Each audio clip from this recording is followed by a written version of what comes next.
My name is Christy Busby, and you are about to listen to the next episode of my podcast called F.A.T.E, From Atheism to Enlightenment.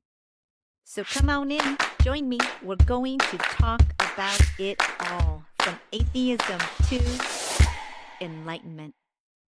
Alrighty, guys, here we go. Get ready, and welcome to your fate. Welcome, everyone, to the next episode of F.A.T.E. How's everybody doing today? On today's episode, I am bringing you Samuel Kiwasz. He is the Goodwill ambassador of the Southern California conscious community. Side note, when this airs, it will officially be the year anniversary of the launch of this podcast. So at the end of the show, in my wrap-up, I'll be giving you insights as to where I'm at in my spiritual development, what's coming up for the podcast, and where we're at in today's society. So make sure you stay to the end and catch that, gang. Happy anniversary to the F.A.T.E podcast. And Samuel Kiwasz, welcome to your F.A.T.E, my friend. How you doing today? I am that I am. Thank you for coming on to the show. Before we get into anything, I do want to talk a little bit about how we met. I actually met Samuel at a atheist event where we were talking about how to escape the 3D matrix. And after the show, he and I kind of had a little interaction. He told me what he was kind of into, and I was like, okay, let's see if we can have this happen on the show. So thanks for taking the time today and spending it with me. I always like to start at the beginning. Please, Samuel, how did you step onto your path? When was your spiritual enlightenment? How did you become to be so knowledgeable about sacred geometry? I am all ears, sir. That's quite a question. It is. It's a long question. I was raised an atheist. My parents were Holocaust survivors. They escaped from Poland into Siberia, and that's where they met.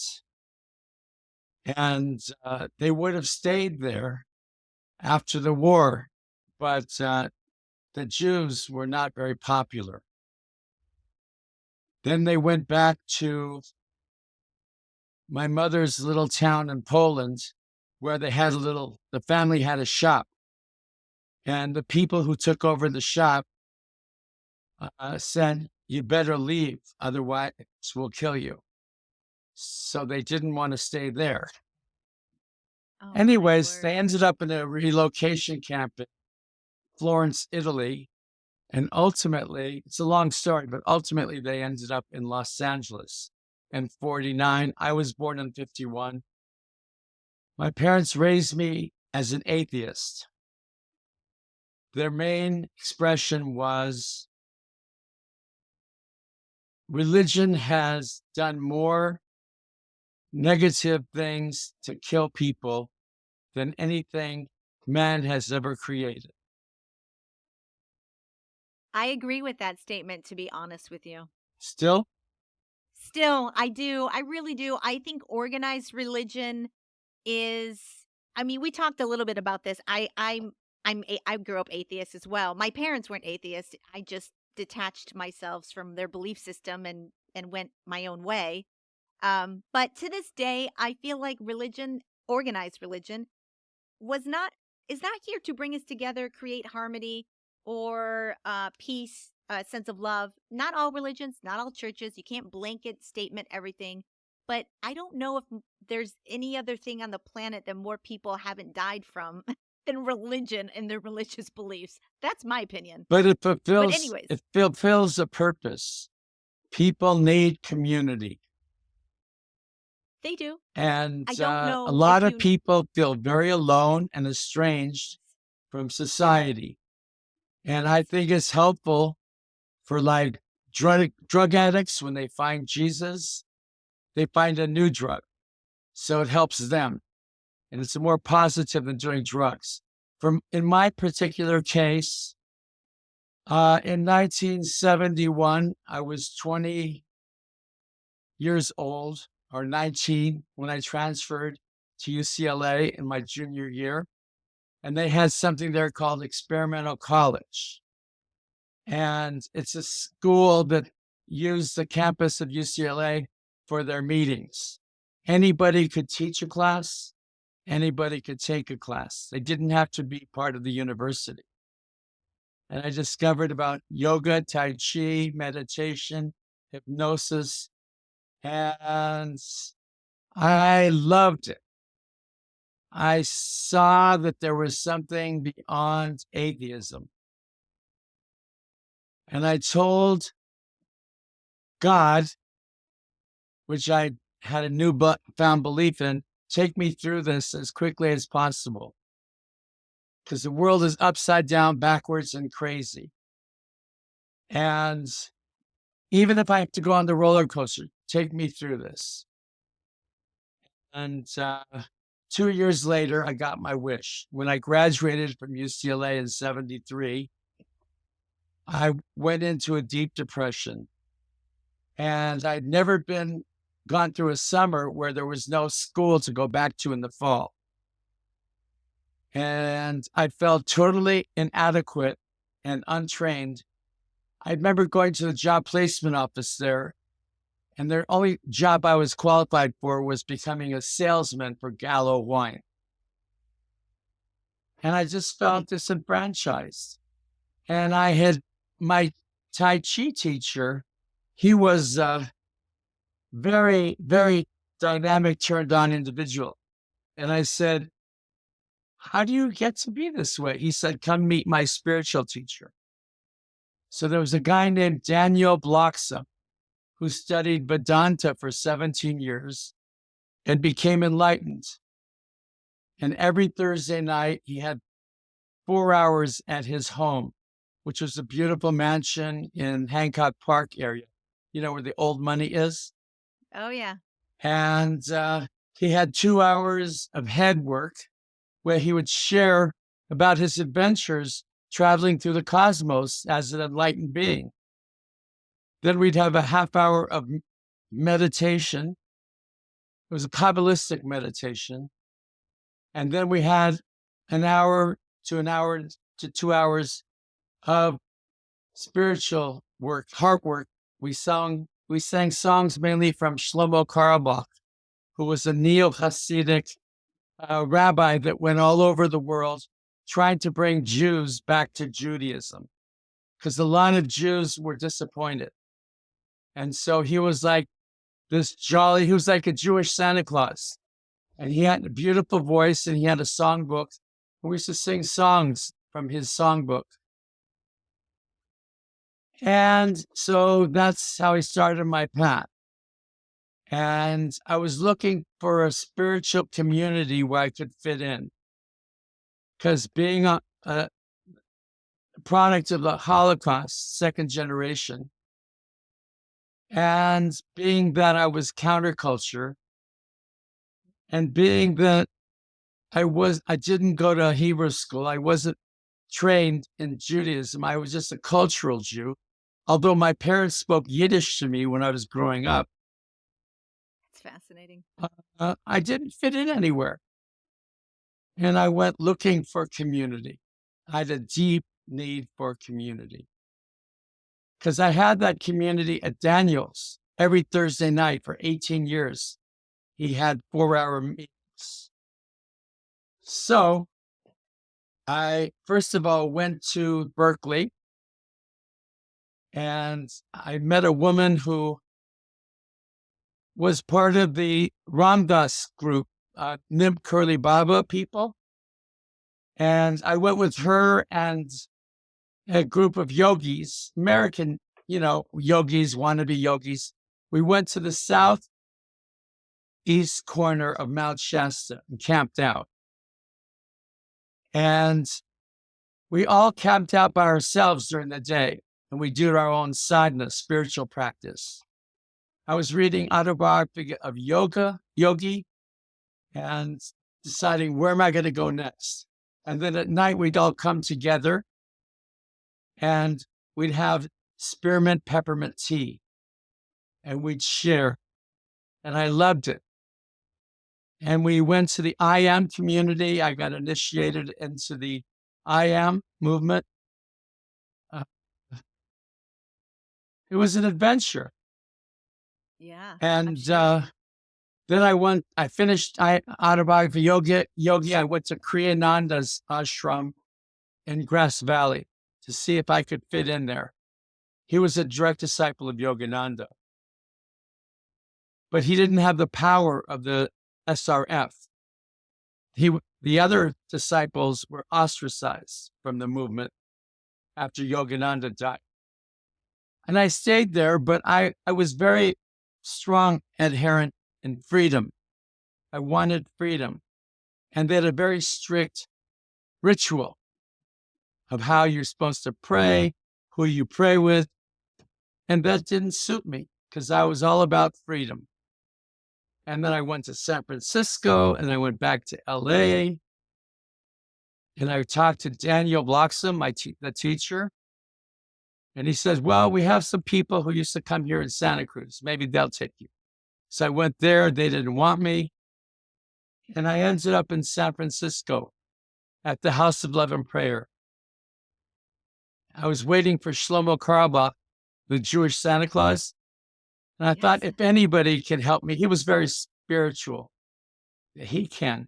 And I waited and waited and waited for him. I couldn't stay at the center because I wasn't an Orthodox Jew. I had to sleep in my van.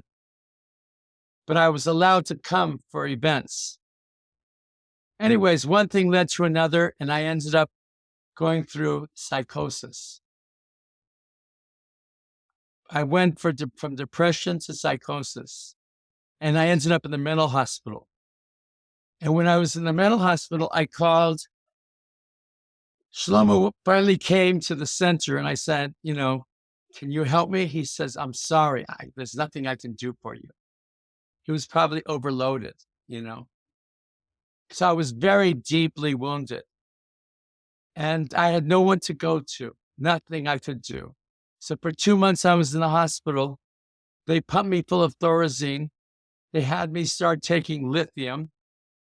And for 6 months, I went back to LA and to my apartment in Santa Monica. And I was depressed. And after 6 months, I started to get better. And I started to make new friends and get a job. And a year from when I had my first psychosis, I went back into manic. God answered my prayer. He took me through the roller coaster. And when I get in that manic state, I would spend all my money. I wasn't violent, but I was in Unstable. another world. It was fun being manic, but I ended up back in the mental hospital. For 10 years, I was in the hospital for 2 weeks to 2 months every year.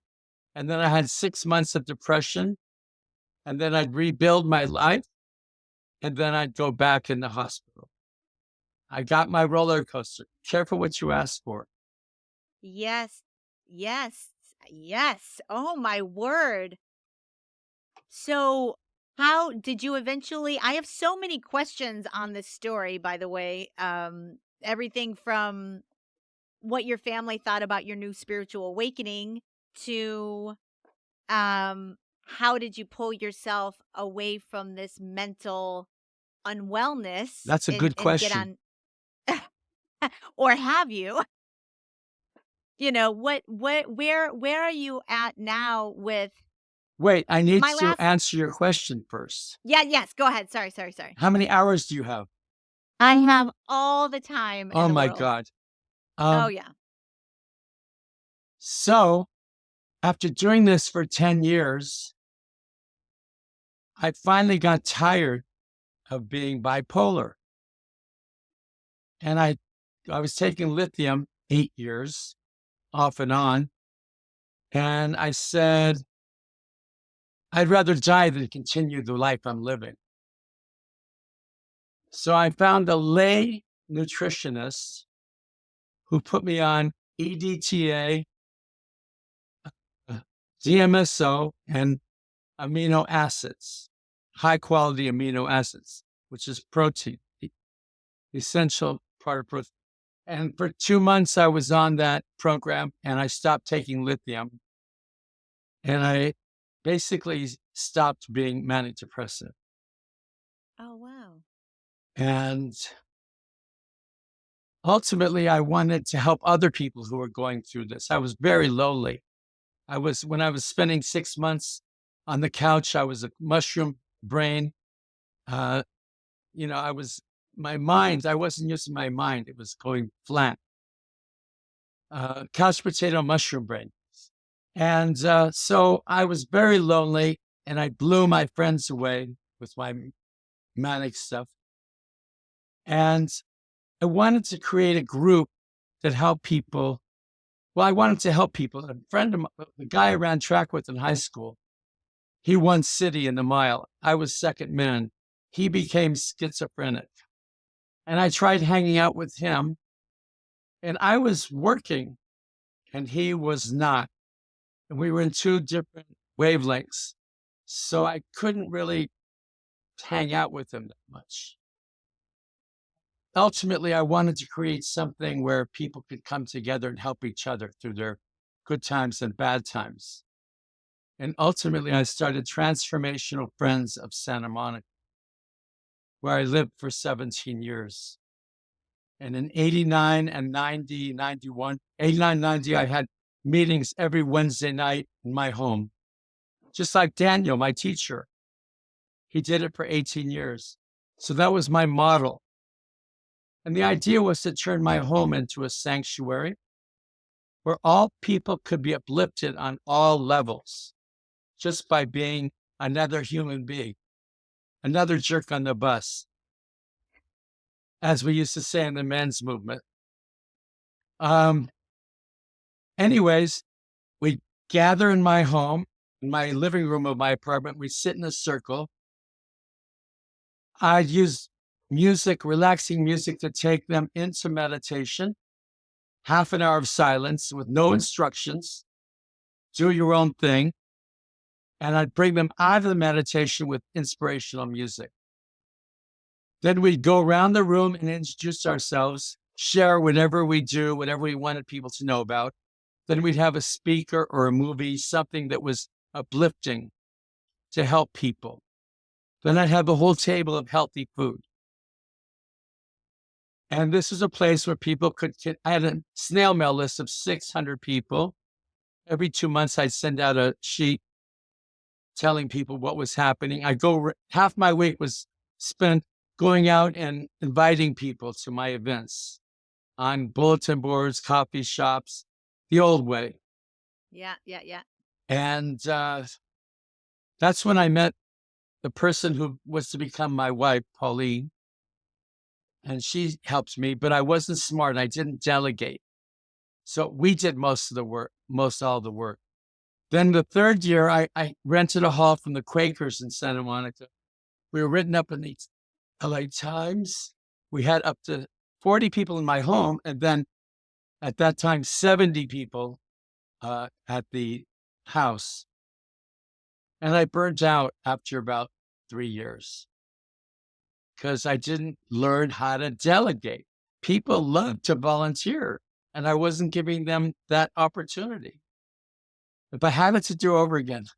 Anyways, You'd have a whole staff if you had to do it over again, I'm sure. actually, I'm doing my own business now all by myself too, except I have the family in India that makes my pendants for me. I've been working with them for 15 years. Their son, Ritik, I met him when he was like 15. He's 25 now. Anyways, my business after COVID, I have over 80 different designs. My business was going down, and Ritik said, "Let me help you." I says, "Well, how much do I have to pay you?" He says, "You don't have to pay me. When you do well, we do well." So we've been working together for a couple of years now. And thanks to him, it brought me back. When I was 35, I went to a psychology class about family, and they talked about Erickson's 8 stages of life at Santa Monica College. And he said in the 5th stage, that's middle adulthood, I was 35, if you don't start giving back to your community, you stop growing spiritually. And at the time, I had a business where I was selling fruits, dried fruits, nuts, juices, and teas by the case to all the independent health food stores in LA. I was making 500 clear per week, working about a day and a half. I had all this free time, and the mind is like a rat in a cage. I had too much time to think. So I solved a bunch of problems by deciding to be a teacher.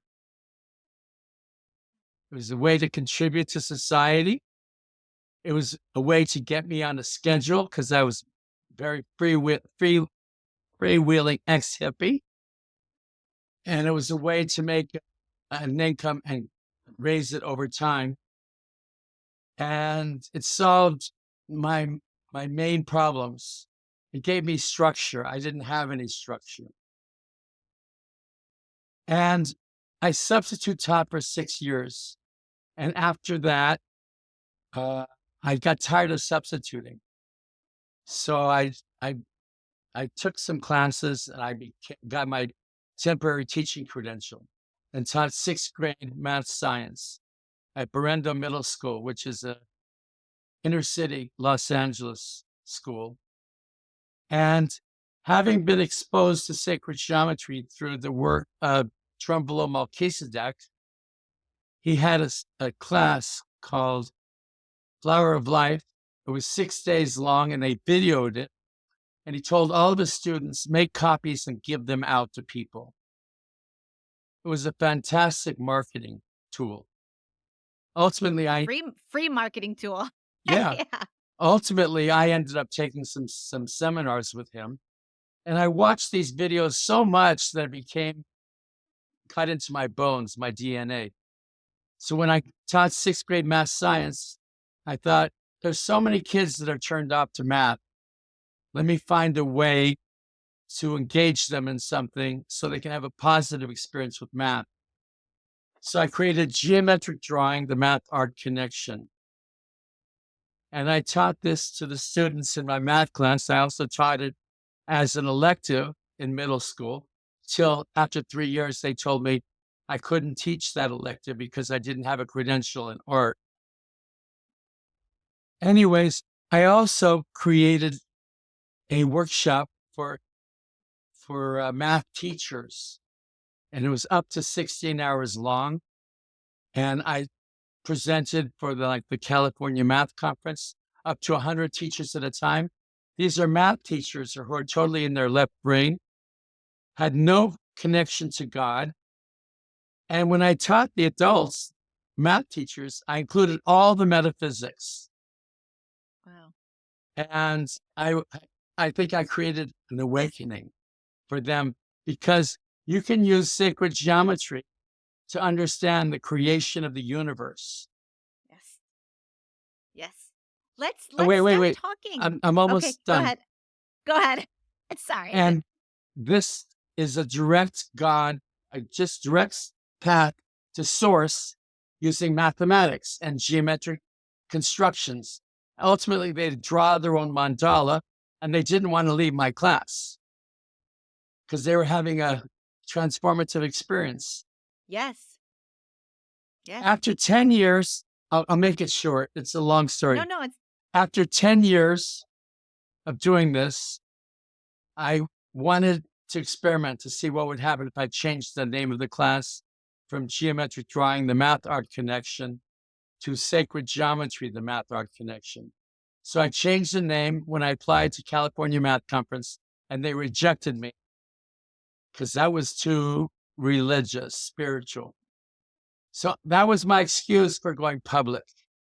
and I started doing PowerPoint presentations to the public at all the expos, Conscious Life Expo, Contact in the Desert, whatever. I've been doing that for about 15 years. I've been studying sacred geometry for about 20. Any, anyways, I wanted to have something that represented sacred geometry. So I bought a Sri Yantra symbol from Australia. I searched the internet and I started wearing it around LA, and people were stopping me in the streets saying, "Where can I get one?" So I said, I'm enterprising. I can make this into something. So I had a friend help me create a free website. I put it on there, and I put a few things on there. And then the people in India who made the pendants, they contacted me and they offered me a deal which was much cheaper than me buying them from Australia. And quality wasn't as good as I wanted it. So I said, "You got to improve the quality." They said, "Well, you got to pay us more." We went back and forth, and eventually we came at a price. And here we are 15, 16 years later. And I have over 80 designs. And called, I don't know if that's true, but I'm called an expert in sacred geometry. I've read a lot of books. I believe you are an expert, which is why I'm having you on the show. There you I go. mean, there are I'm new in the spiritual game. Your journey was fascinating from your upbringing It's of not being an over yet. atheist. It's definitely not. Um By the way, it's I'll just say one thing. I'm writing a book. It's an autobiography. I'm also going to come out with a uh, tarot type deck with sacred geometry symbols. oh, that's very enterprising. I mean, I Not think that bad for a sacred 73-year-old. not bad at all. Let's start getting into sacred geometry. Basically, let's have a little uh class, if you will, about sacred geometry, what it is. I think there's a lot of confusion about what are the origins of sacred geometry? What does it mean? I mean, I when I knew you were coming on the show, I started to delve into it more, and I watched a few things, a few documentaries, um just gleaning some more insight so I could have some level of intelligent discussion with you about sacred geometry. It's sort of a new concept for me. I haven't been a very spiritually enlightened person for very long. I know of sacred geometry just from um, reading and being involved in this kind of circle for a little bit now. But when I started actually getting into what it is absolutely fascinating how math, in a way, is our reality.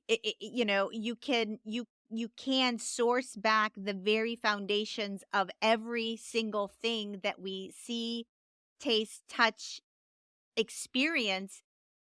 You could chalk them all up to sacred geometry. So why don't we kind of address that? What is sacred geometry? What are the origins of it? What do people use it for? And I will give you the floor again, Samuel. It's all yours. I'll take it. By the All way, you right. said you gleaned Yes. information. Well, you're also glowing. You gleaned and you Oh, glow. thank you very much. And it's not how long you've been doing it that's important, because we have past lives, I believe. I believe too. And you may have done amazing things in your past lives, and you just need to reactivate those seeds in your soul.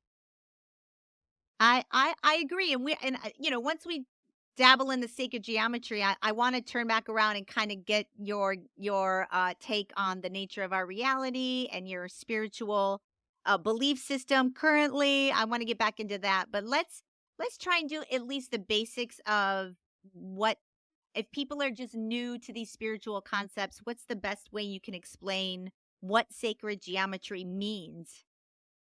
My turn? Okay. Your turn. Uh,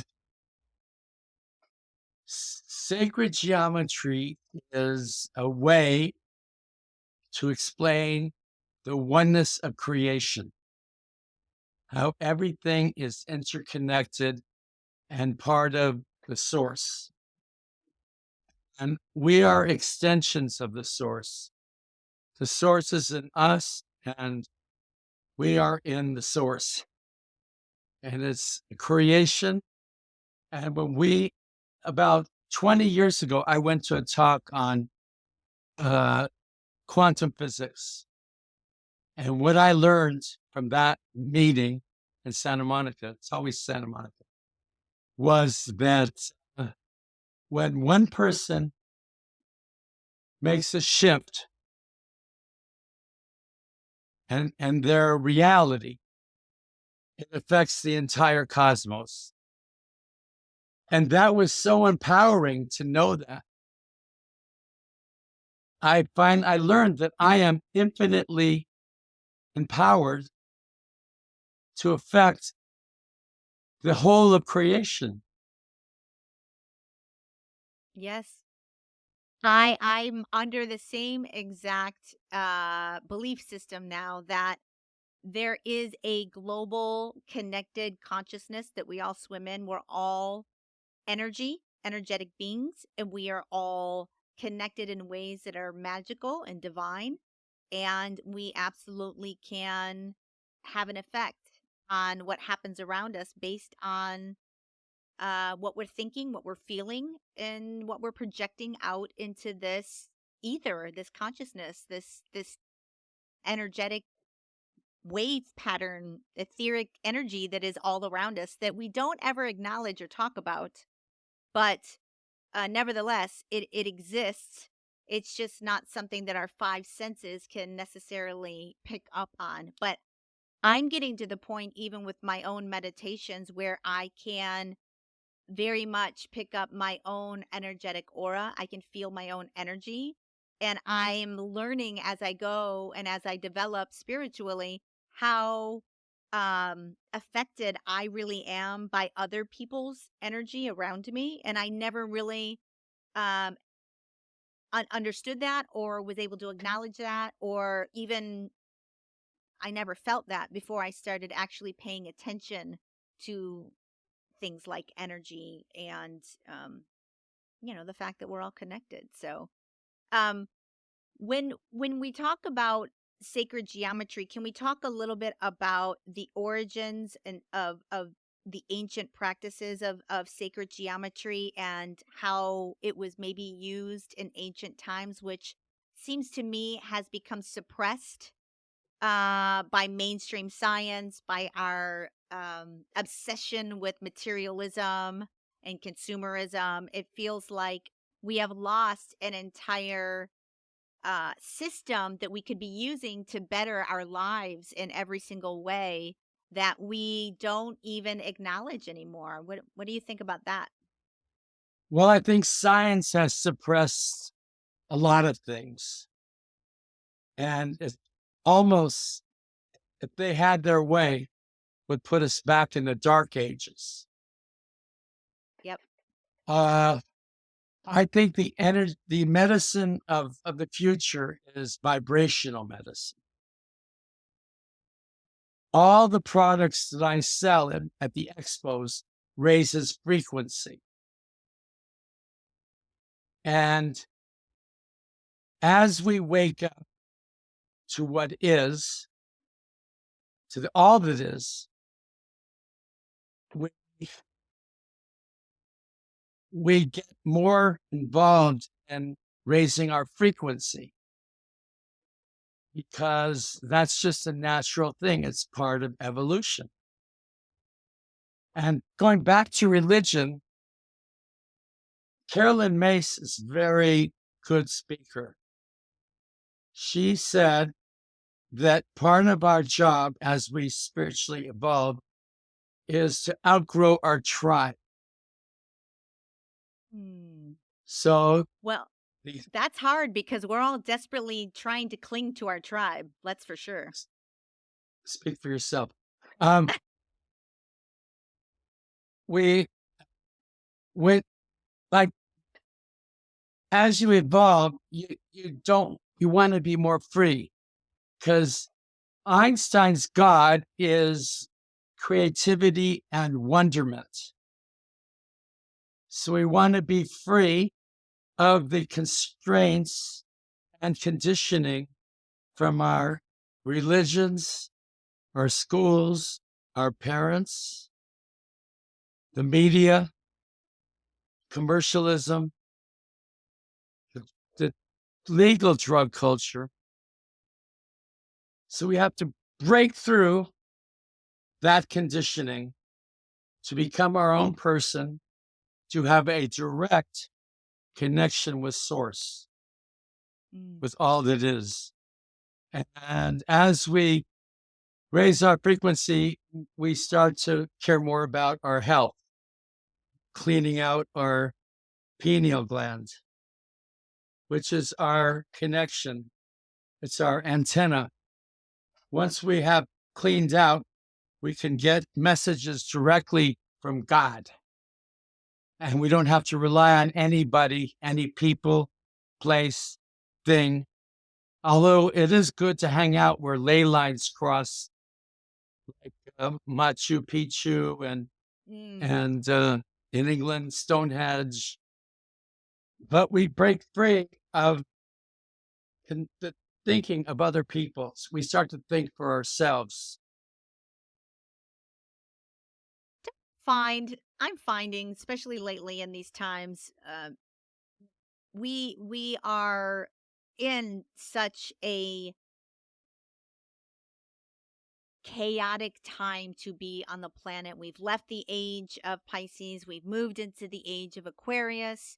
We are having this rise of uh, technology. We I feel like the old guard is holding on desperately to the old world of consumerism, of materialism, of greed, of war, of lower vibrational ways of being. And I do feel like we are in a time where there is a great awakening happening, and that we are seeing more and more people start to understand who we are, that we are much more powerful than we think we are. And there is, through science, through what we watch, a, I feel like a desperate fight of suppressing and getting people to not tune into things like your pineal gland, which I think mine's calcified. I have to work on my pineal gland. I don't think my pineal gland is functioning currently. More But pineal to you. but what do you think about that? Do you feel like there is this spiritual war going on almost here, where there is a energy that wants to keep us locked in consumerism, materialism, and in lower vibrational ways of living, and that there is this benevolent force, energetic field out there that is also trying to awaken us and to allow us to understand who we are? Yes. Um, I was born into the counterculture. My mother, when she got here after the war, she was looking for a way to get healthy. She discovered natural hygiene, the American Natural Hygiene Society, started by Dr. Herbert M. Shelton, who wrote a book called Fasting Can Save Your Life. And she raised my older sister, me, and my younger brother on mostly fruits, vegetables, and nuts. And when we were sick, she had us stay on water, just like the animals, and rest. And so that was my conditioning for my first 20 years. It was forced on me. It was a good thing in many ways. And my mother felt that if everybody ate natural, pure, organic, natural, they were buying organic foods wholesale, the downtown central market in the 50s and 60s. carloads full of it. Anyways, my mother felt if people out ate this way, it would clean out not only their bodies, but also their minds. I absolutely I part of the reason I had a spiritual awakening was because I went through a health crisis, and modern medicine, Western medicine wasn't helping me. So I started to seek alternative ways to heal. And it kind of opened the door to like energy healing and then spirituality. And I started doing plant medicine journeys. And then that really opened me up. And now here I am, all in and on my path. And food is something that I learned really early in my health journey that modern Western medicine doesn't even really talk about that much, of how crucial it is in every department of your being, that you eat clean, that you eat organic, non GMO, that you don't eat meat that's filled with antibiotics and hormones, that you are living as close to the earth without preservatives and additives as much as possible. And you can see it in particularly America, where we allow these things like nobody's business. You go to Europe and it's much less, it's controlled over there much more. But there is so much ill health in America, and not only physical, but mental. And a lot of it has to do with our food industry and how corrupt and dirty and terrible it is for all of us, and how hard it is to eat clean. It's very hard, and I attribute it to the rise in diabetes, the rise in dementia, the rise in cancer, the rise in mental well-being, unwellness, whether it be ADHD or bipolarism. All of that you could connect to some level of food. And I'm not a doctor, and I'm not telling everybody anything other than saying you absolutely have to pay attention to what you put into your mouth. You do. It will change and transform your life if you start stepping in that direction. That's Um, what I learned. the Nazis had a famous guy named Goebbels, and he taught them that if you repeat a lie often enough, it becomes the truth. So people are tired, they want to kick back, they watch TV, and they're brainwashed. Yes. And they're brainwashed to the point where they can't get in touch with what is. And that happens with uh, the assassination of Kennedy, 9/11, uh, all through our history. Yes. And then with the COVID thing, those that took the shots, 3 shots and 2 boosters, and were told they wouldn't get COVID, that was a lie too. Yeah. And people who did that, they have amnesia. I mean, they can't deal with the fact that maybe they went the wrong way. So they continue to believe it because cognitive dissonance. People have that around 9/11 and the COVID thing. And it's a very serious problem.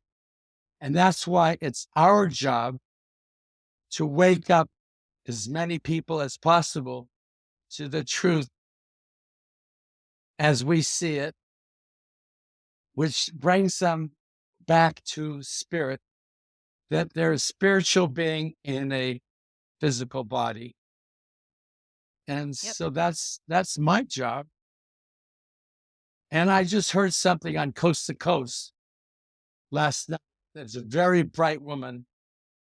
She said, we each have 600 people that we influence in our first circle. 600? Woo, that's a lot. Well, it's just, word of mouth and people. And she said each of those 600 have their own 600. So 600 times 600. And ultimately, you come up with 275 million people because we have three rings of influence. You get it? That you can influence with your own energy or influence with your own thoughts or with your own beliefs? All of the above. All of the above. What I did was in the 89, 90, 91, I was doing gatherings of people in my home. For the last 25 years,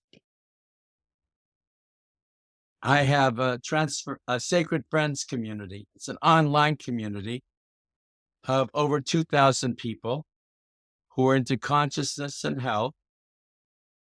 And I send out email blasts 3, 4, 5 times a week. When I find something that is worthwhile, like people like you and your show, I can't help but share the information with my sphere of influence. So these are all people I've met and their friends. I do all the expos. I'm the Goodwill ambassador for the Southern California conscious community because my purpose is to spread goodwill to help people who are working on their consciousness become more conscious and wake up. Mind, body, spirit, cultural, creative community. I love that. And so that's what I do.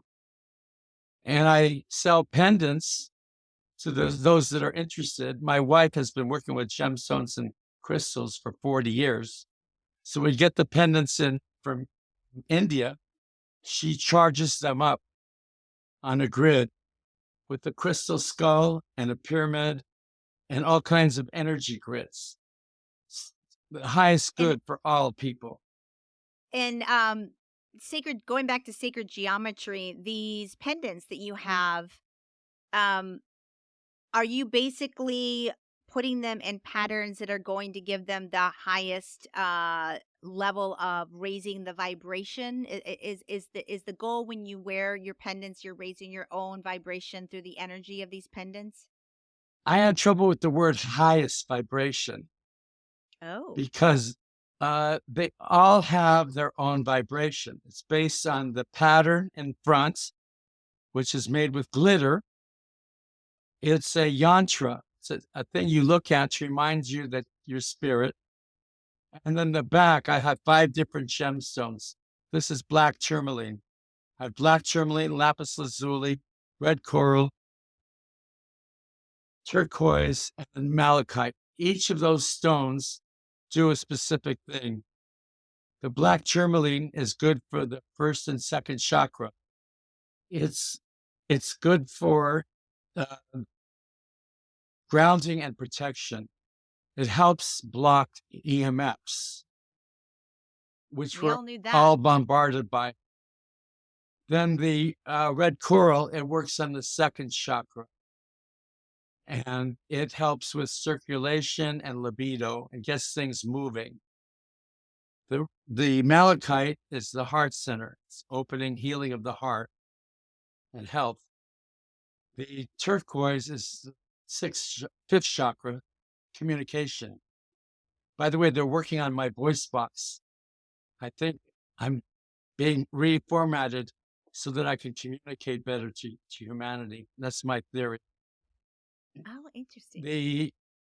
The fifth pendant is the lapis lazuli. It works on your sixth and seventh chakra, opens up your higher centers, helps you with your dream work.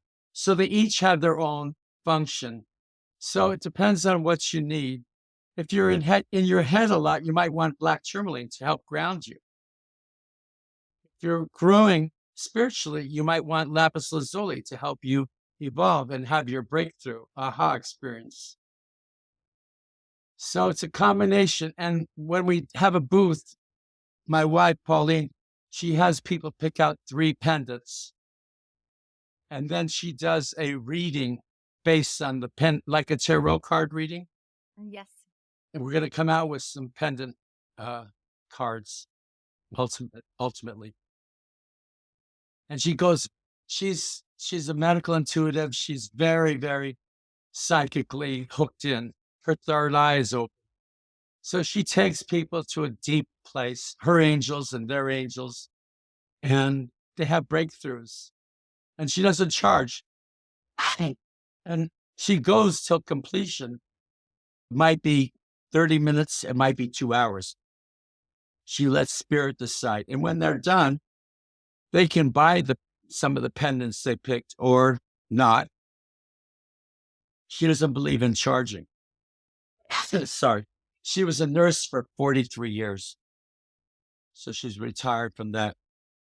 Well, I'll come pick up a few pendants and get a reading. Who knows? I mean, we're close enough, where we could probably make that happen. Anything is possible. You want to know more about sacred geometry origins? Yes. Okay. In my seminar, I would teach from the right eye of Horus. There was Akhenaten and Nefertiti, the water. They had a mystery school in ancient Egypt. Akhenaten is famous for leaving the main city and starting a community based on art and spirituality. And he wasn't interested in acquiring more land. He was interested in raising the vibrational consciousness. So he had a theory called the creation of the universe based on sacred geometry. And it has a correlation with Genesis in the Bible, 6 days of creation. So according to the theory, because God is the void, it's everything and nothing. And it wanted to experience itself.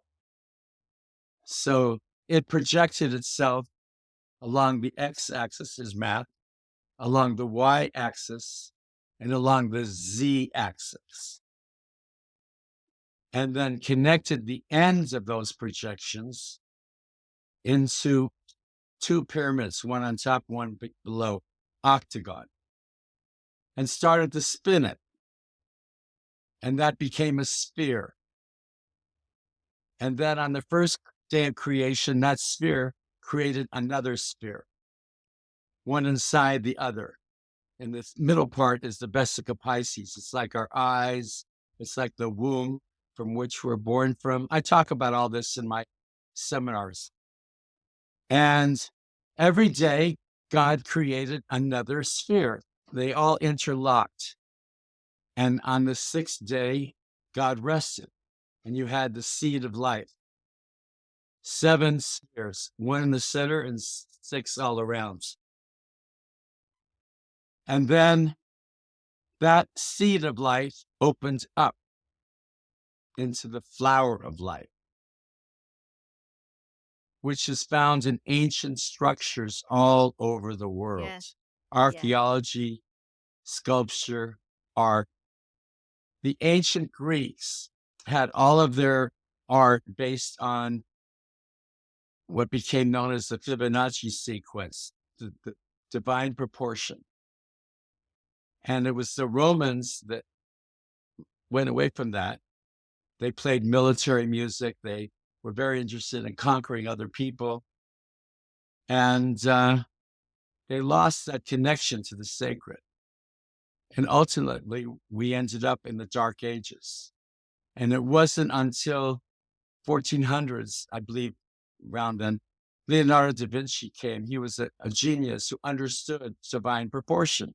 And he brought that back into his art, sculpture, and architecture. And he spread that throughout Europe as the Renaissance. Yes. Would you say that are we pretty much living in a geometrical matrix?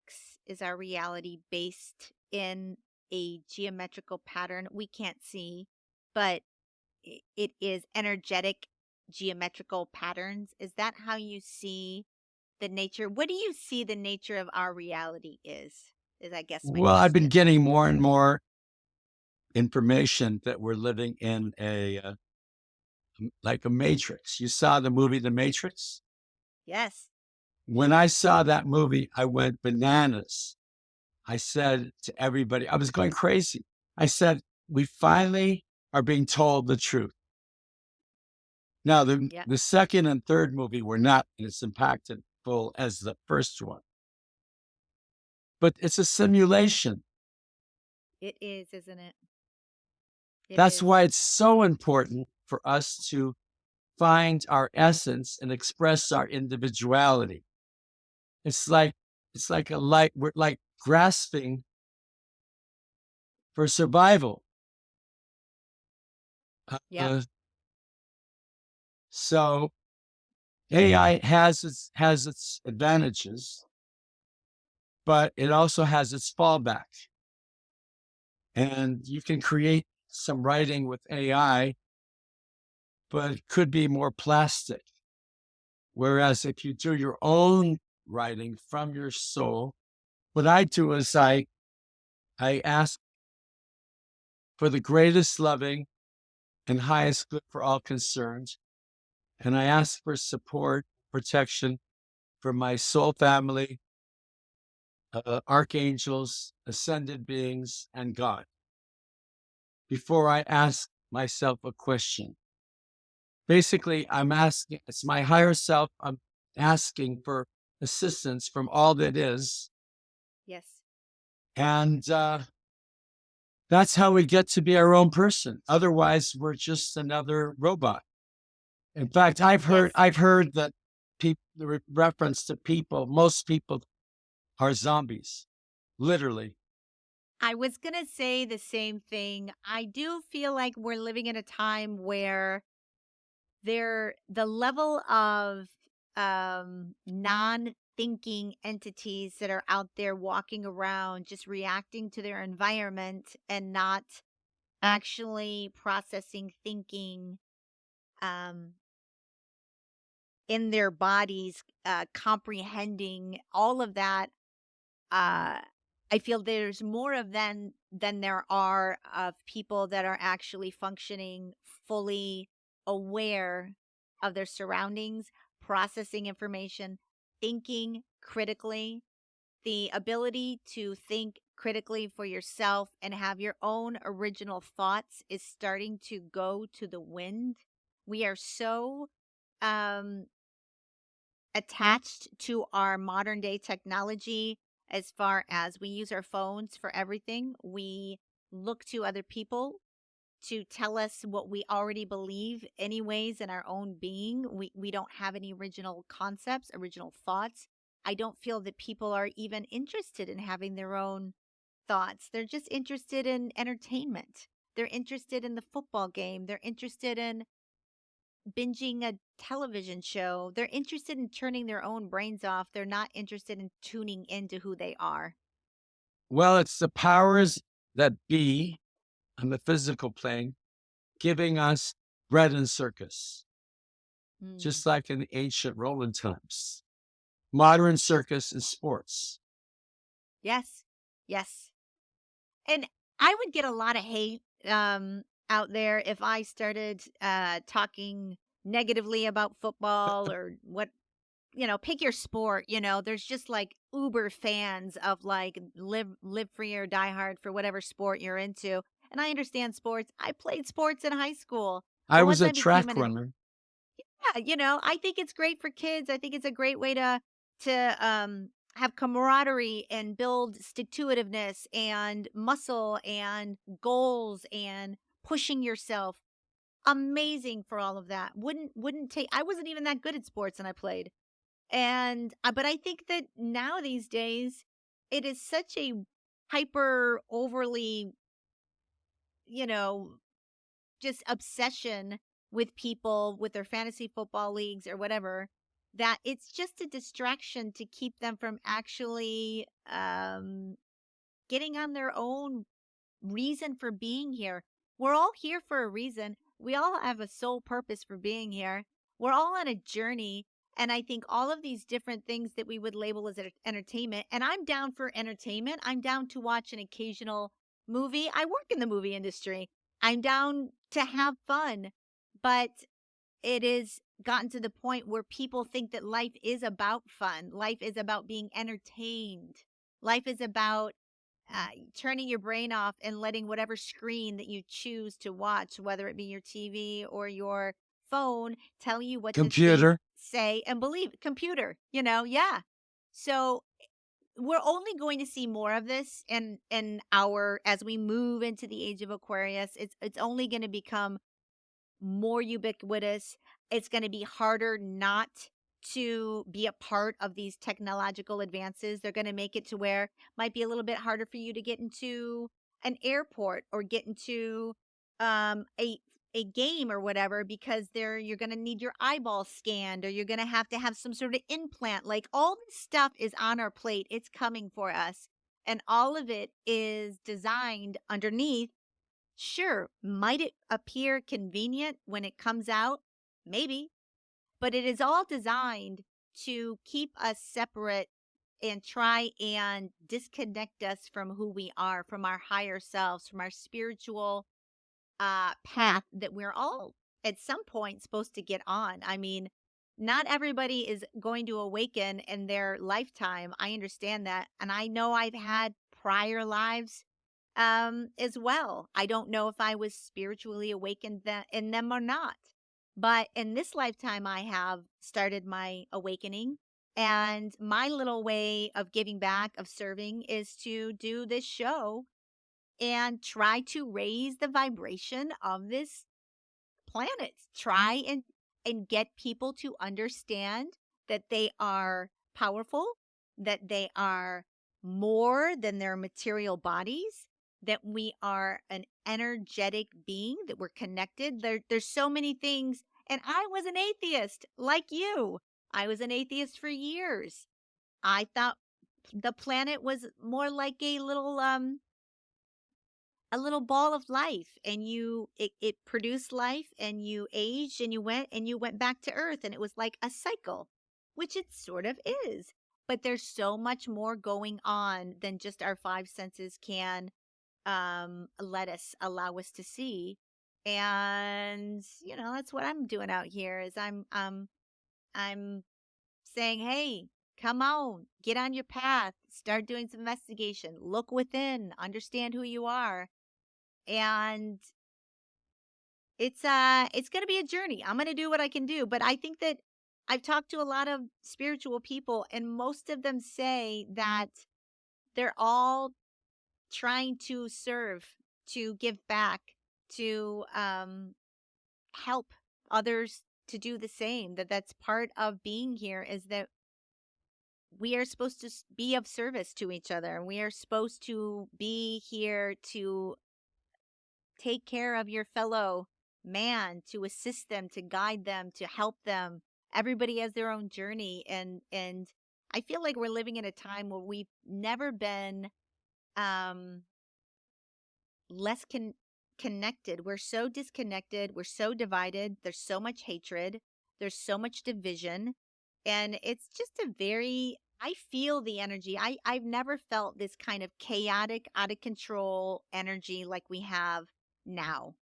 And I think normality is a thing of the past. As far as my lifetime, I don't think we're ever going back to being normal. Not in my lifetime. And by normal, I mean, let's go back to like 2010. 2010, I just felt like we're all in this together. We're all moving in the same direction. Things were improving. Life was going to continue to improve, and war was going to become a thing of the past. And, we had gay marriage being legalized, and we had people coming together, and life just seemed like, okay, I'm living in some of the best times to be alive. Yes. Now I feel like I am living in one of the worst times to be alive ever. Ever. I mean, obviously, I have lots of creature comforts, but the cycle in which we are in is one in which we're going to see a lot of things break around us before we ever see them get better. And sometimes breaking systems is what needs to happen in order to rebirth something else.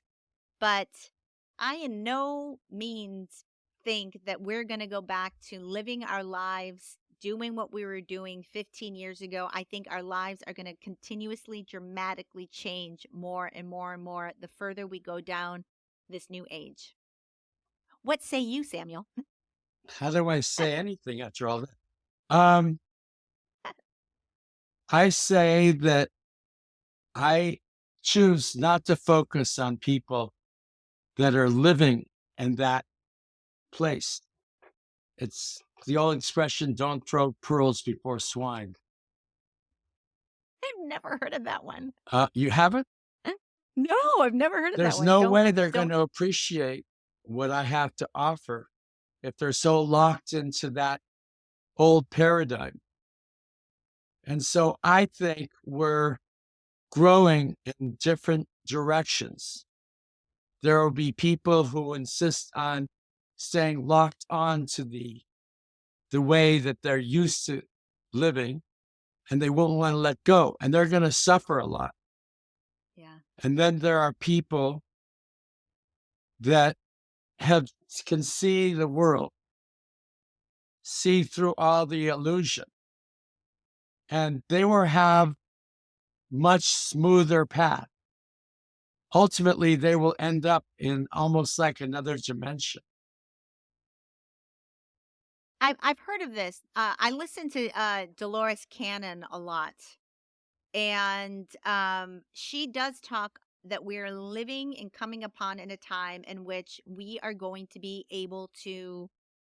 Uh, there's going to be a splitting of the timelines in a way, and people are the people that are on their path that understand what's going on and what's happening are going to move up to like 5D, and they're going to live with more harmony, more peace, more love, more compassion, more creativity, more joy.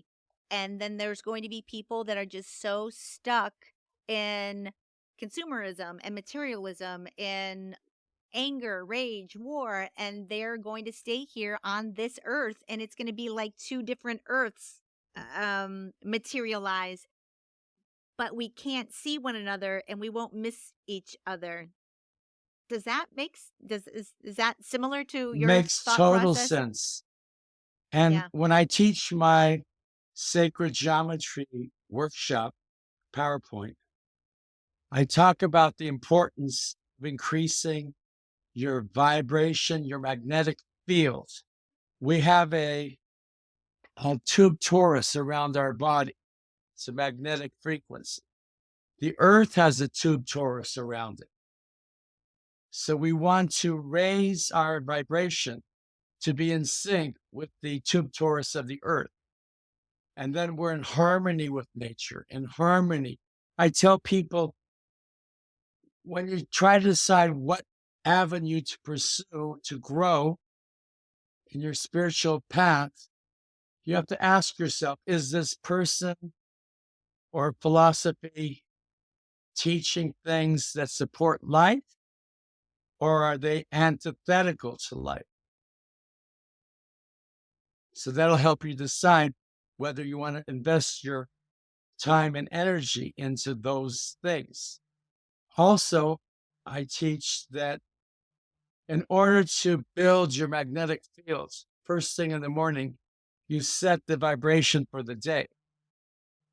So if you do two or three of these things, at least one of them, be it meditation, breath work,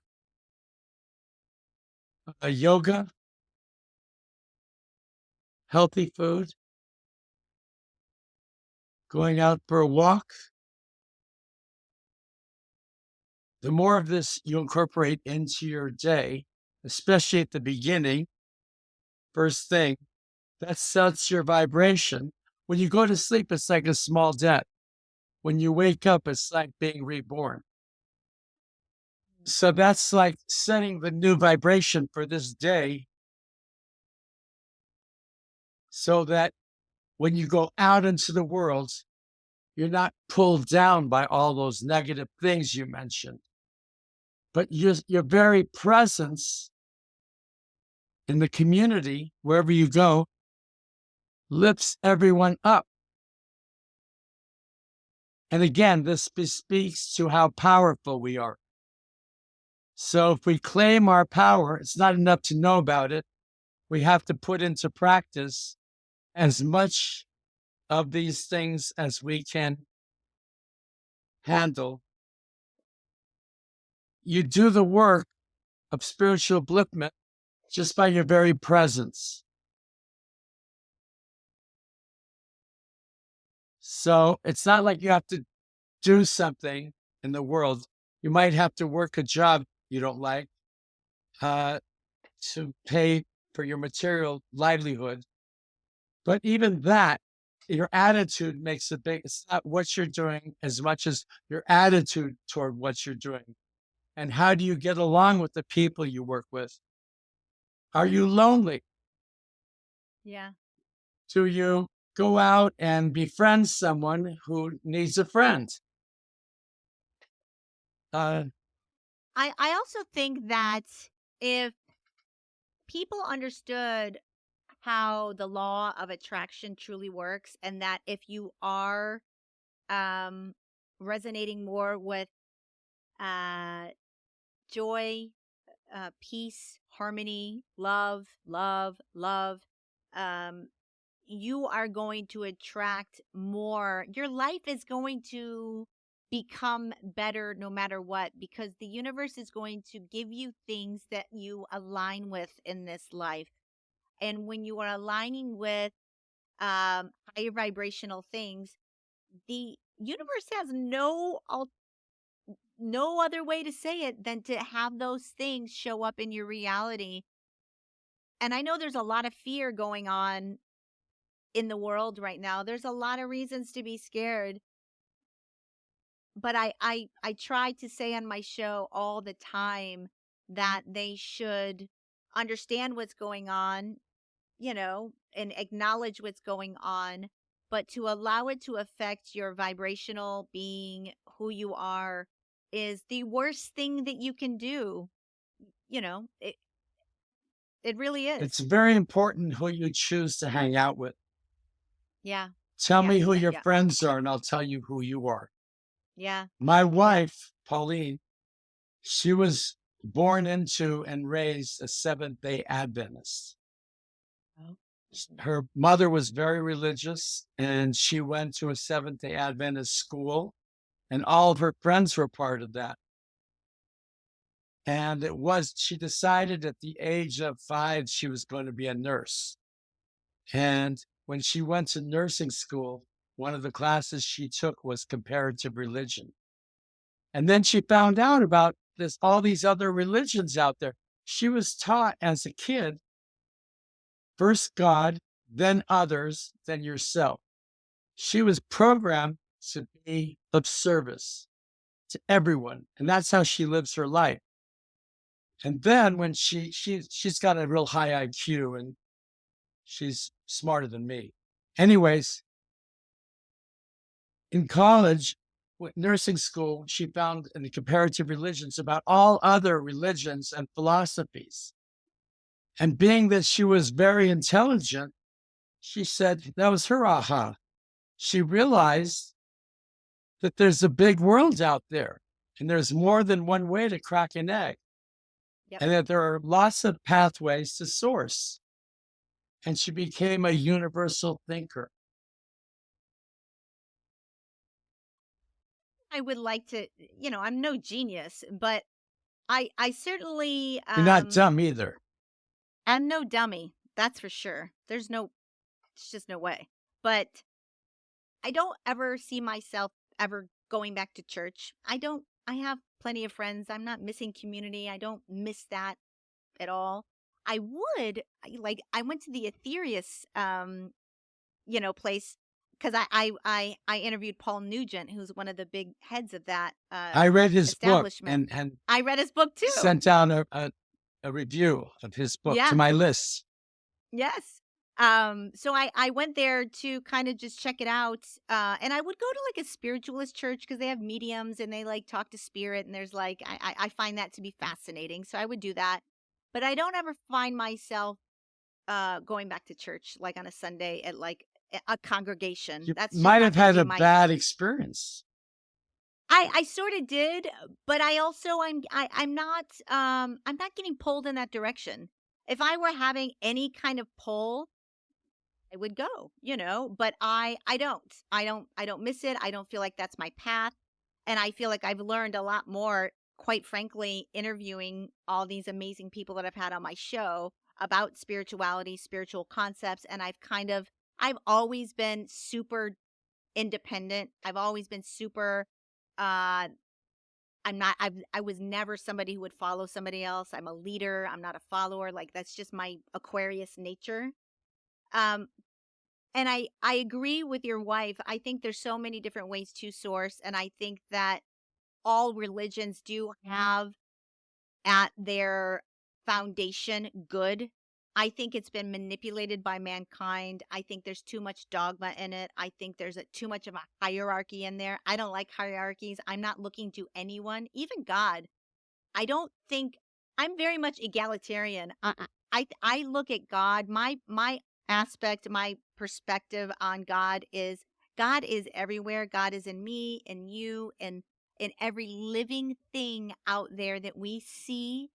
God is in there. God exists within us all. He is all that is.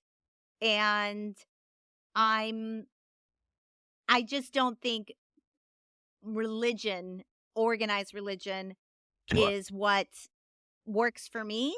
But I think that, if it's a situation where you align with that and you pull with that, then, you know, I'm learning more and more not to be judgmental of other people's decisions. It's their journey. Whatever It's not my floats your journey. boat. Yes, it's your path. It's none of my business what you do. As long as you're not hurting me or other people around me or anybody in my vicinity, then live your I life. suggest you check out Foster Gamble. Who's that He or what did is the that? movie Thrive Oh, and Thrive 2. oh, okay. He has a group. I've been following him for 10 years. We meet once a month online Mm. for 2.5 hours, and he's very similar to your philosophy. Yeah. I also want to say in my sacred geometry, ancient wisdom for modern living, I talk about the circle. We tend to live in a circle and we go rounds and rounds and repeat ourselves.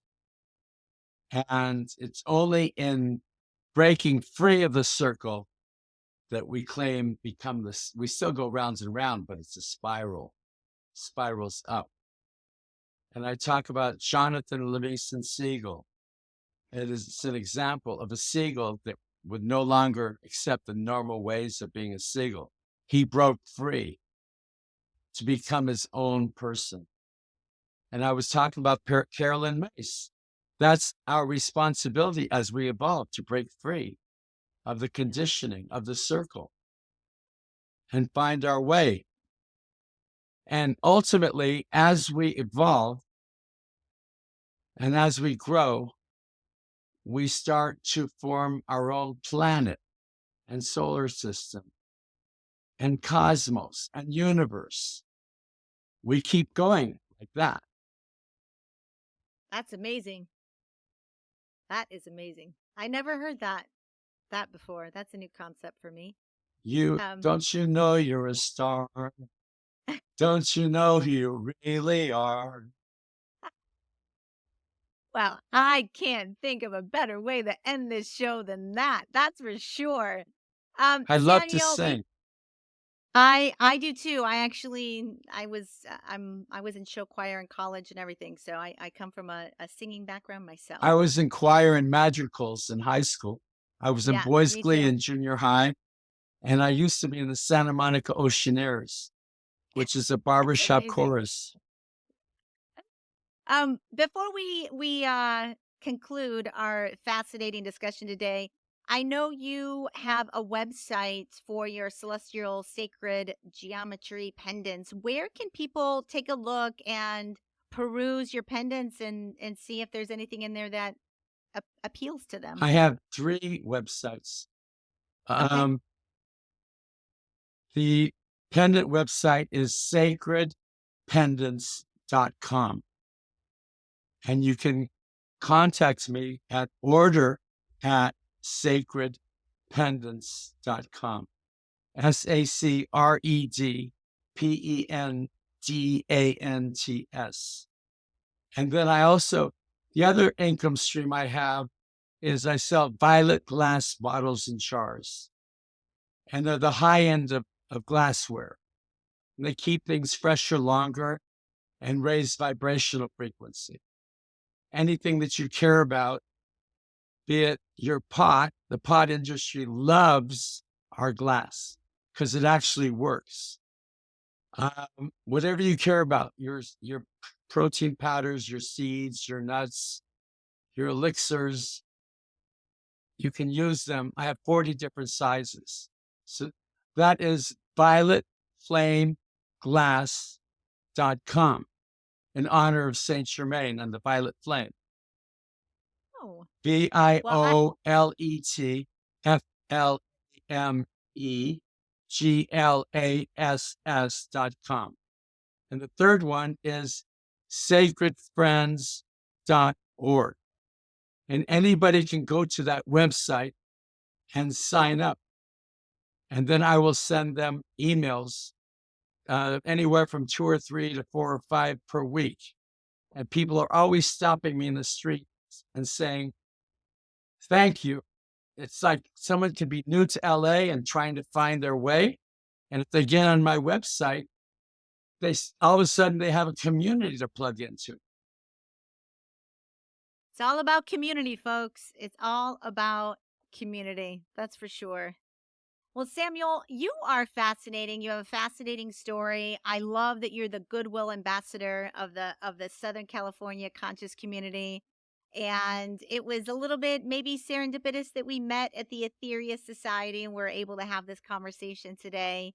And I hope to see you again. And folks, I'm going to leave all those websites in the show notes. So check him out, get on a newsletter.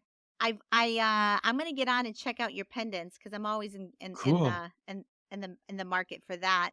And with that, Samuel, I'd like to thank you today for becoming a part of the Fate podcast. And ladies and gentlemen, we will see you next week on Fate, From Atheism to Enlightenment. Thank you, Sam. And journey well, everyone. Thank you. And that is a wrap on this episode of Fate, From Atheism to Enlightenment. What an interesting conversation. Man, that guy has had a journey between being raised as an atheist to his search for community, his mental unwellness, his teaching. He's had a life, that one. I wish Samuel all the best. I'm going to put all of his website information in the show notes, and feel free to get yourself a pendant and raise your vibration, gang. This is going to be airing on Monday. It is officially 1 year since I have launched this podcast. I have had the most incredible experience with it. I have met amazing people and I have learned so much, all the while going through my own awakening, my own meditation practices, my own healing journey. It has been a gift to be able to do this show. It has gone beyond what I thought it would be. I really have had such a um it's kind of even hard to describe how easy, not easy, but how it has flowed so naturally and without any real bumps in the road, and again, the people that I have been able to meet and interview has been m- more than I could have ever dreamed of. And so here we are. It's been a year. Um, I am fully on my path now.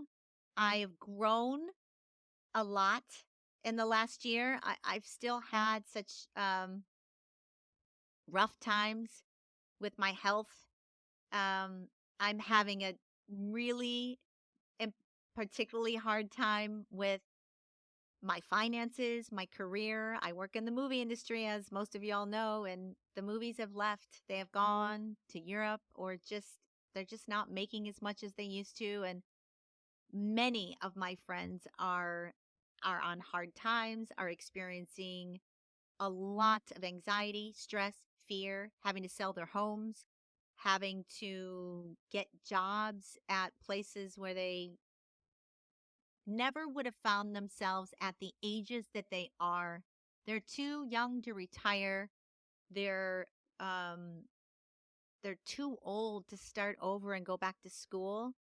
I'm kind of in a similar situation. Like, I was making a good living making movies, and I've got a couple of balls up in the air that are super creative, and I'm very excited about them.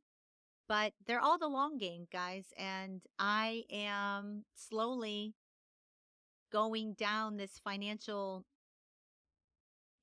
danger zone that I've seen my other friends go down. And some of my other friends are even having spiritual awakenings, because making movies is a can very easily lose yourself in it. In a way, it consumes you when you're on a show, because you're working 15 hours a day. You don't really have anything else going on. It's a lifestyle, and it's a certain kind of animal that works in the industry. They're creative, they're fun, but they're chaos. And they are it's the industry is filled with people that work in the movie industry because they're not somebody that can work a 9 to 5 job. I know who I am. I know who I am. I am super independent. I require a lot of autonomy. I've been freelancing for over 20 years. I I can't imagine at this journey trying to go find a job making what it would pay me, which would be like maybe a quarter of what I make, and surviving and thriving and being happy and fulfilled. That's not my path, man. It's just not. And it's okay if it's your path. I mean, we all want different things in the world. We all get pulled in various directions based on our our inner being. But I'm having to reinvent myself, and it's difficult. It is I feel unstable. I have to do a lot of grounding.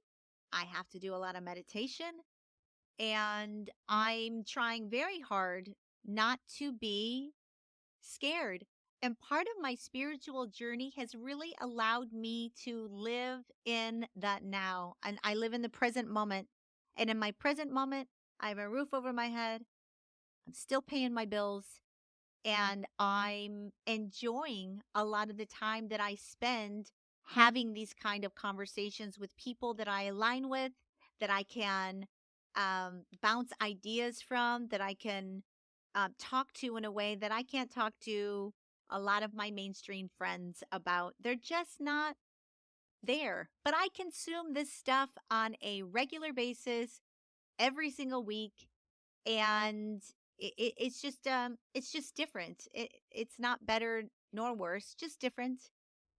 Some of my friends, like I said, are coming to me now and asking about what my thoughts are on this, and they're having their own experiences, and they're starting to get involved into listening to other spiritual leaders out there that are speaking about concepts. But I getting on my spiritual path has very much allowed me to release fear.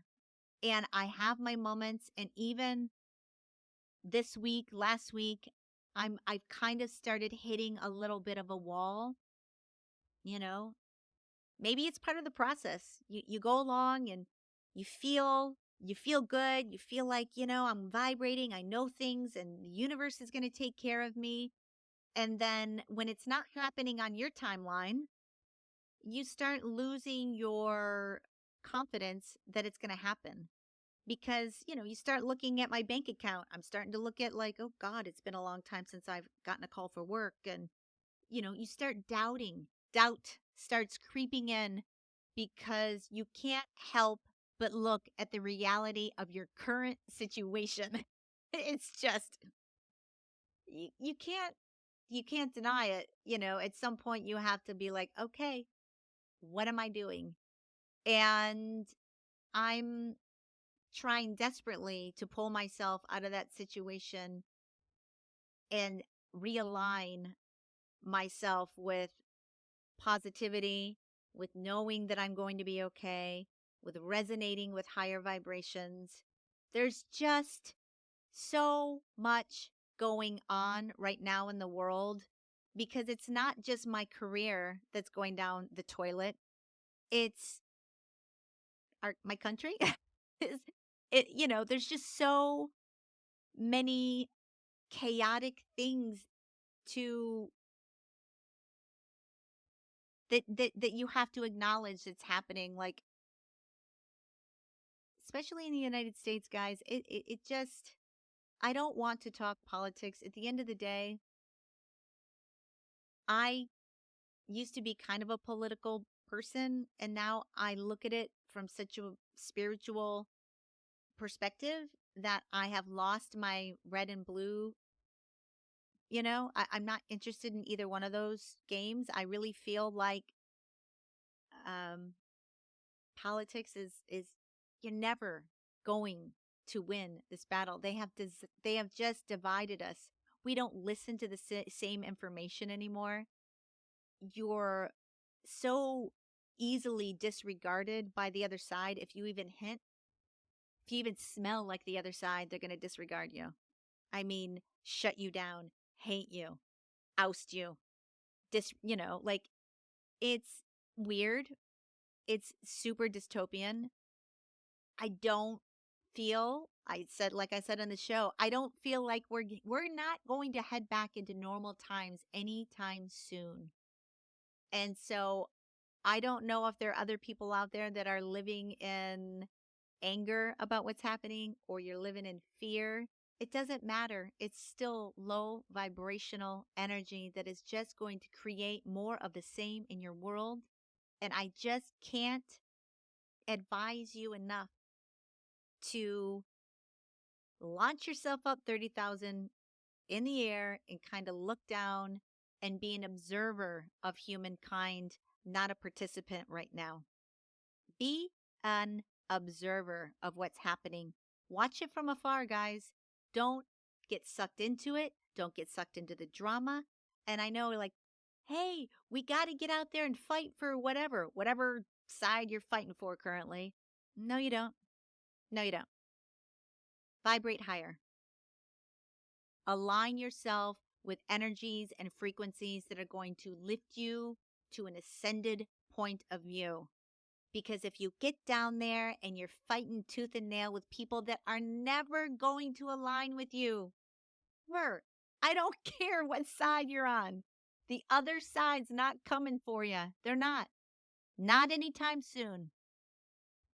So I'm not going to dabble in the politics of the human experience right now because it is a trash pit that should just be set on fire and burned to the ground. It really is going to get a lot worse before it gets better. And unfortunately, we are living in a new age. Things that were working in the past are going to be breaking all around us. Our government, our media, our healthcare system, world alliances, everything is shifting. The energy is chaotic. I feel it.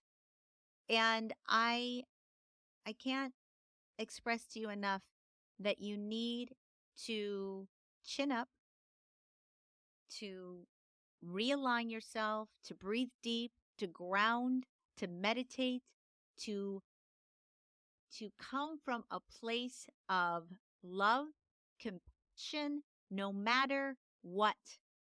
And that's me talking. I I was not this individual just a few years ago. I would kill a bitch. I really would. I'm still not one to mess with, but I am certainly um navigating my life in a completely different way and not allowing other people's energies to affect my own as much as I can. I not only do I do spiritual hygiene stuff like, you know, meditating, grounding, breathing, walking in nature.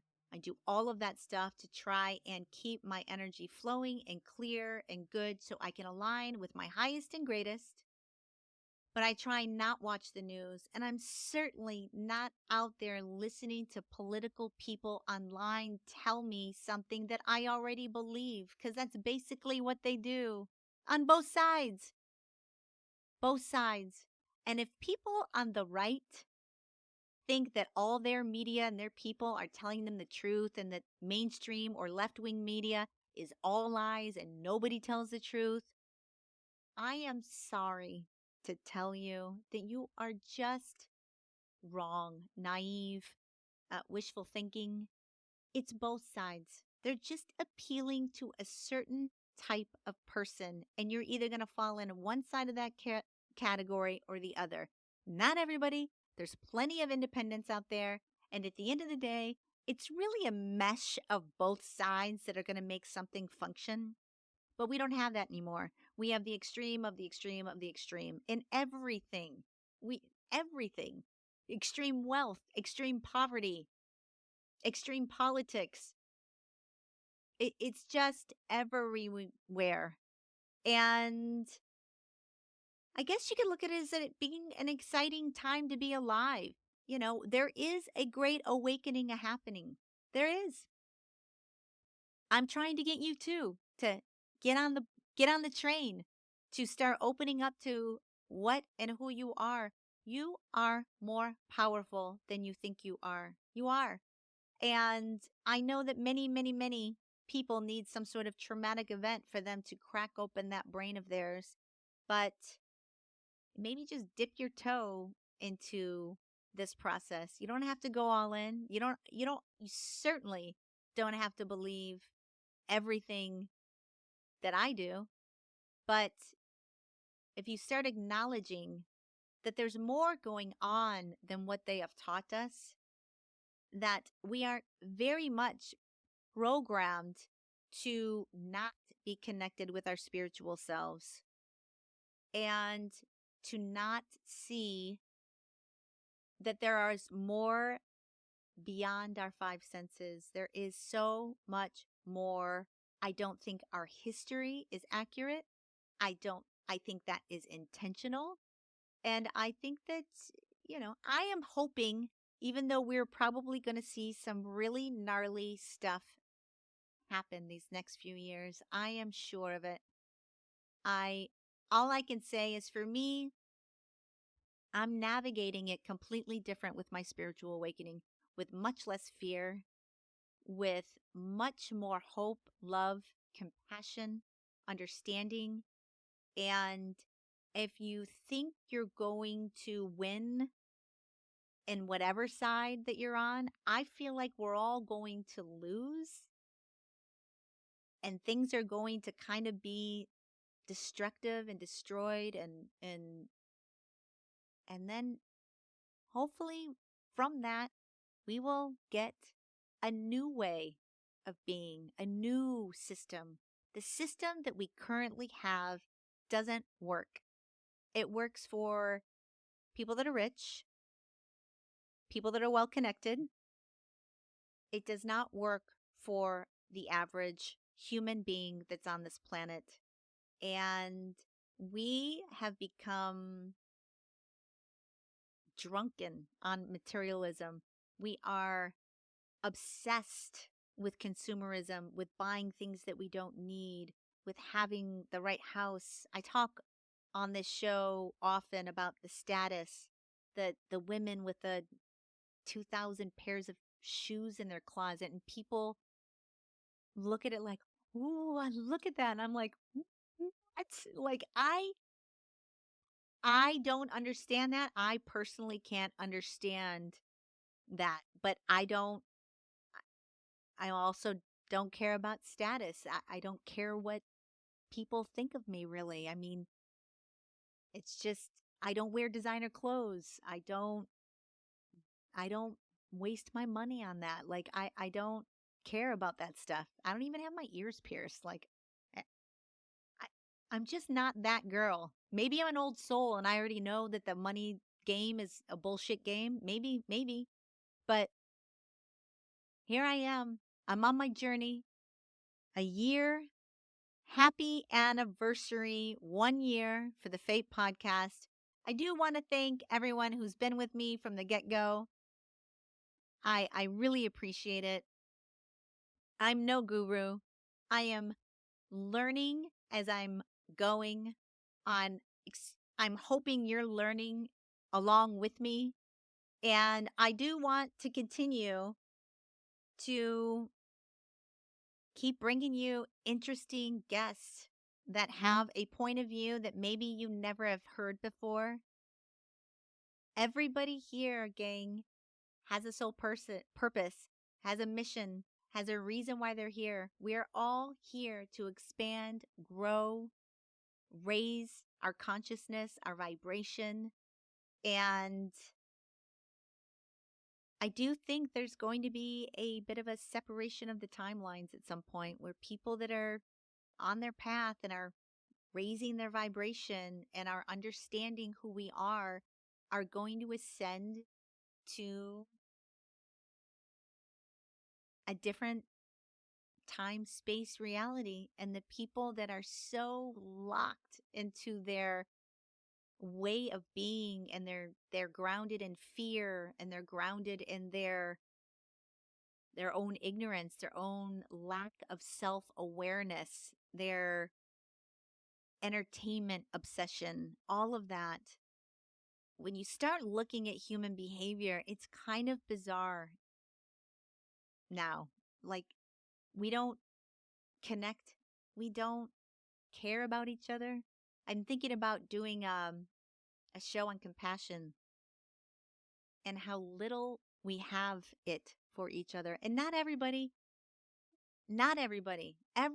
is different. And when I make statements, I'm not trying to blanket every single person on the planet, but a good portion of the people on the planet are lost.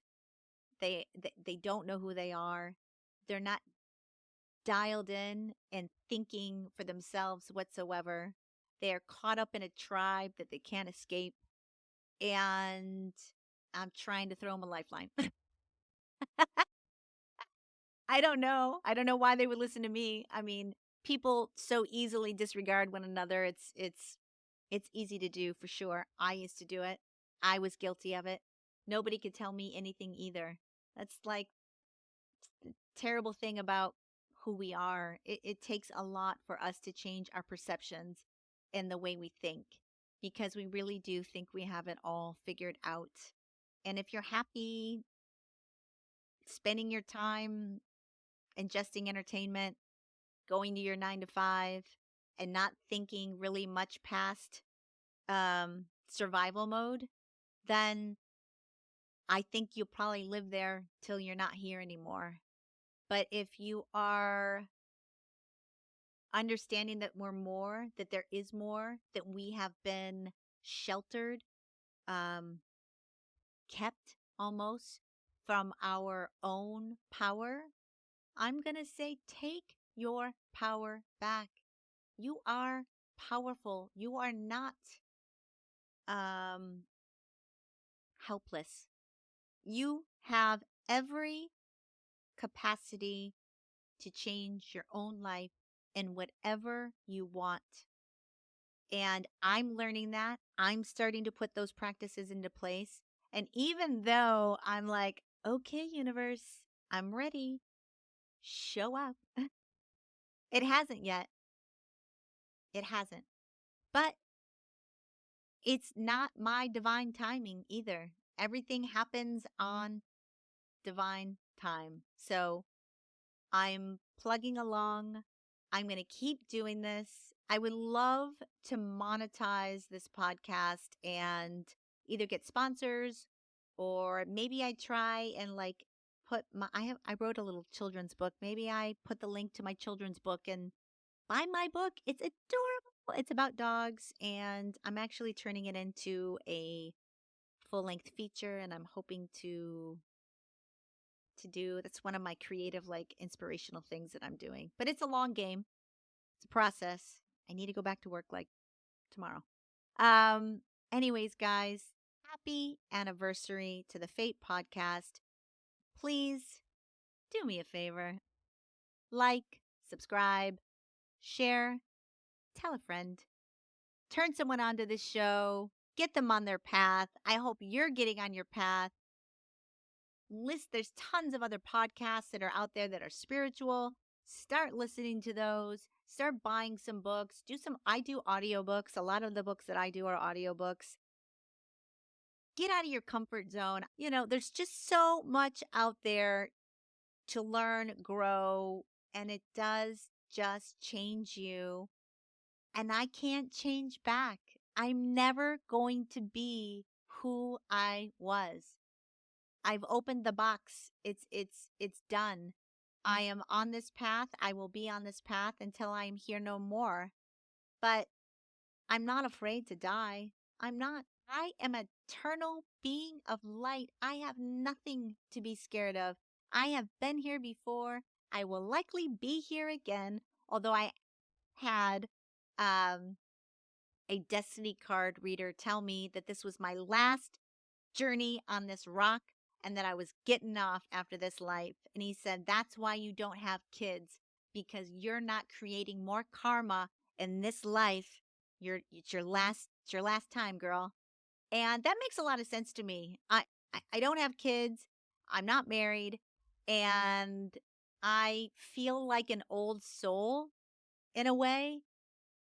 So maybe I'm an old soul. Maybe I've been here so many times that I've fulfilled my karmic um, cycle and I'm going to expand. And maybe, like Samuel said, I'm going to get my own planet, cosmos, whatever my soul is supposed to learn after this 3D Earth plane I'm currently on. Anyways, guys, I'm going to leave it there. I will see you next week on Fate. I think next week I'm going to have Marianne Weston from Revealing Light Tarot on. She's very accomplished tarot channeler, tarot card reader, psychic. We had a great conversation.